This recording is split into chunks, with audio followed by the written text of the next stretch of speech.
প্রশ্ন ২৪ প্লেজিয়ারিজম কি? উত্তর সহজ ভাষায় বিষয়টি কি? প্লেজিয়ারিজম বা মেধাসত্ব চুরি হল অন্য কারো লেখা, চিন্তা, ধারণা বা সৃজনশীল কাজকে নিজের নামে চালিয়ে দেওয়া। এটি এক ধরনের ডিজিটাল বা বুদ্ধিভিত্তিক চুরি। যখন আপনি অন্য কারো কোনো লেখা বা গবেষণার অংশ বিশেষ হুবহু কপি করেন এবং আসল লেখককে কোনো ক্রেডিট বা স্বীকৃতি না দিয়ে নিজেকে সেটির মালিক হিসেবে দাবি করেন, তখনই তাকে প্লেজিয়ারিজম বলা হয়। সহজ কথায়, অন্যের মেধা ব্যবহার করে নিজের নাম কামানো বা ফাঁকি দিয়ে কোনো একাডেমিক বা সৃজনশীল কাজে সফল হওয়ার চেষ্টা করাই হল প্লেজিয়ারিজম। এটি নৈতিকভাবে ভুল এবং আইনিভাবে দণ্ডনীয় অপরাধ। প্র্যাকটিক্যাল লাইফ ব্যবহারিক উদাহরণ: ধরুন, আপনার কলেজে পরিবেশ দূষণ নিয়ে একটি অ্যাসাইনমেন্ট জমা দিতে বলা হয়েছে। আপনি নিজে পড়াশোনা করে না লিখে ইন্টারনেট থেকে একজনের লেখা একটি চমৎকার প্রবন্ধ খুঁজে বের করলেন। এরপর আপনি সেই প্রবন্ধের সব কথা হুবহু কপি করে নিজের নাম লিখে শিক্ষকের কাছে জমা দিয়ে দিলেন এবং শিক্ষককে একবারও জানালেন না যে এটি ইন্টারনেটের অন্য একজনের লেখা।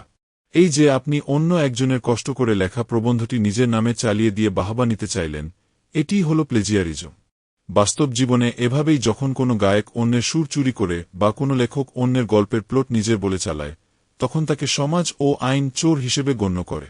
প্লেজিয়ারিজমের 10টি সহজ ও বিস্তারিত বৈশিষ্ট্য।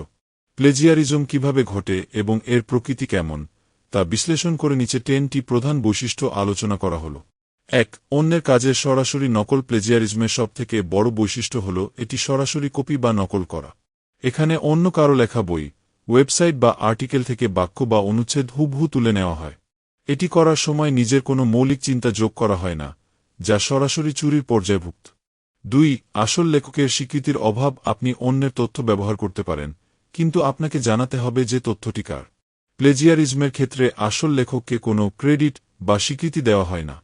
অর্থাৎ, আপনি যে অন্য কারো সাহায্য নিয়েছেন তা গোপন রাখাই এই অপরাধের মূল বৈশিষ্ট্য। ৩. নিজের কাজ বলে দাবি করা। এখানে অপরাধী অন্যের কাজকে এমনভাবে উপস্থাপন করে যেন মনে হয় এটি তার নিজের মস্তিষ্কের ফসল। এটি এক ধরনের প্রতারণা যেখানে মানুষের মেধা বা সৃজনশীলতাকে হাইজ্যাক করে নিজের নাম বা খ্যাতি বাড়ানোর চেষ্টা করা হয়। ৪. প্যারাফ্রেজিং বা কৌশলী চুরি। অনেকে হুবহু কপি না করে শব্দগুলো একটু অদল বদল করে লেখে, যাকে প্যারাফ্রেজিং বলে। কিন্তু যদি মূল ধারণা বা আইডিয়াটা অন্য কারো হয় এবং আপনি তাকে স্বীকৃতি না দেন, তবে সেটিও প্লেজিয়ারিজম হিসেবে গণ্য হবে। কেবল শব্দ পাল্টানো কোনো সমাধান নয়। ৫. সোর্স বা উৎসের ভুল তথ্য। অনেক সময় অপরাধী দেখানোর চেষ্টা করে যে সে তথ্যটি একটি নির্দিষ্ট জায়গা থেকে নিয়েছে, কিন্তু আসলে সে দিয়েছে ভুয়া বা ভুল সোর্সের নাম। এটি তথ্য লুকানোর একটি কৌশল যা প্লেজিয়ারিজমের একটি নেতিবাচক বৈশিষ্ট্য। ৬. সেলফ প্লেজিয়ারিজম বা আত্মচুরি। নিজের আগের কোনো কাজকে নতুন বলে আবার জমা দেওয়াকেও প্লেজিয়ারিজম বলা হয়। আপনি যদি আপনার আগের ক্লাসের একটি পুরনো অ্যাসাইনমেন্ট নতুন ক্লাসে নতুন বলে জমা দেন, তবে আপনি নিজের কাজের সাথেই চুরি করছেন। এটি একাডেমিক সততার পরিপন্থী। ৭. ইন্টারনেটের সহজলভ্যতা ও অপব্যবহার। বর্তমানে গুগল বা ইন্টারনেটের কারণে প্লেজিয়ারিজম অনেক বেড়ে গেছে। কপি পেস্ট করা এখন খুব সহজ হয়ে যাওয়ায় মানুষ নিজের সৃজনশীলতা ব্যবহার না করে অন্যের লেখা চুরি করতে বেশি আগ্রহী হয়। এটি আধুনিক ডিজিটাল যুগের একটি বড় সমস্যা। ৮.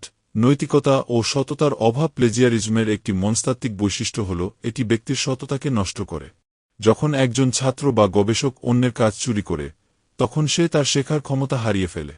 এটি কেবল একটি অপরাধ নয়, বরং নিজের মেধার সাথে এক ধরনের বিশ্বাসঘাতকতা।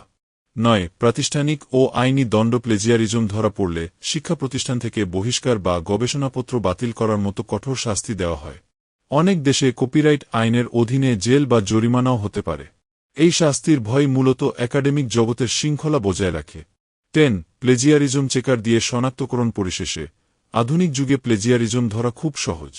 বিভিন্ন সফটওয়্যার যেমন টার্নিটিন বা কপিস্কেপ সেকেন্ডের মধ্যে বলে দিতে পারে আপনার লেখার কত শতাংশ অন্য কোনো ওয়েবসাইট বা বই থেকে কপি করা হয়েছে। একজন নতুন শিক্ষার্থী হিসেবে এটি বোঝা জরুরি যে নিজের ছোট একটি মৌলিক কাজ অন্যের হাজার পৃষ্ঠার চুরির কাজের চেয়ে অনেক বেশি সম্মানের।